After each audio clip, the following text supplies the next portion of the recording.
গত বছরের শেষ ও শুরুটা প্রেমহীন কেটেছে বলিউড অভিনেত্রী মালাইকা অরোরার। ভরা অনুষ্ঠানে নিজেকে সিঙ্গেল ঘোষণা করেছিলেন অভিনেতা অর্জুন কাপুর।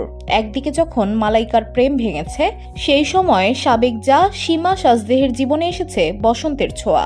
সাবেক জা হলেও তাদের সম্পর্ক এখনও অটুট। সীমার প্রেমিককে নিয়ে মতামত জানালেন মালাইকা অরোরা।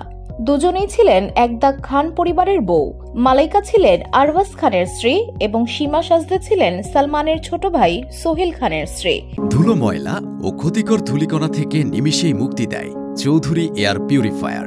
এর শক্তিশালী সাকশন ঘরের কোনায় কোনায় লুকিয়ে থাকা সকল ধুলা টেনে ফিল্টার করে এবং বের করে আনে নির্মল ও স্বাস্থ্যকর হাওয়া। প্রায় 2 দশক আগে সোহেলের সঙ্গে পালিয়ে বিয়ে করেন সীমা।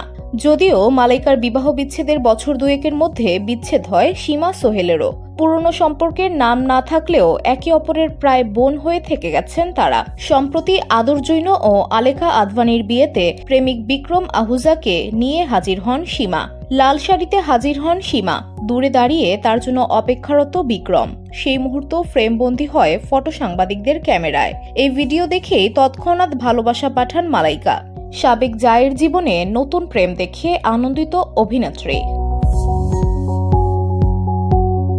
VOD Bangla news desk.